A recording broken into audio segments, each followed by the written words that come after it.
having the resources and the right facilities is essential, not only for students, but also for teachers to be able to do their job in the right way. So what's your plan for that? That is a big challenge. It's a huge challenge, and again, not just talking about what I've done in the past, but rather what I want to do in the future. If you look at school finance, it's like a pyramid, and with the federal government giving the least amount of money, the state government giving the next, and then the rest coming out of the local property taxes. As United States Senator, I attempted and will continue to press on changing that to the extent that the federal government really needs to step up to the plate to do more in terms of supporting the schools.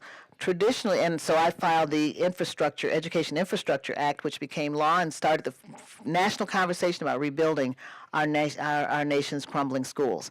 And so I think, putting some federal support behind bricks and mortar is an important way to proceed, because it doesn't get into the arguments about curriculum and what people are reading and what teaching, having Big Brother teach Johnny how to read. We can engage the national government in behalf of infrastructure improvements to help bring our buildings up to speed and create environments that are suitable for learning, because that, after all, is the issue. Is this an environment that is suitable for learning, in which a child can excel?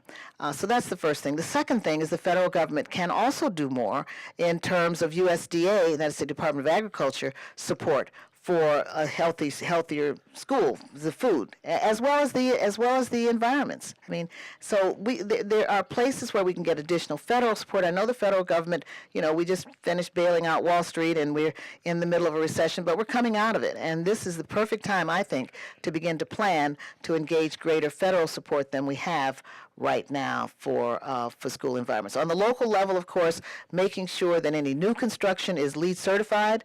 LEED is the process by which they certify environmental sustainability of new construction, and then with regard to existing buildings, to see to it that we use the most energy efficient and the most sustainable responses to everything from window replacement to roofing to all the specifics of infrastructure. But the problem continues to be the money, the capital funding. How do we get that? Well, at the end of the day, really, sustainable alternatives are cheaper because you don't have to replace them as often.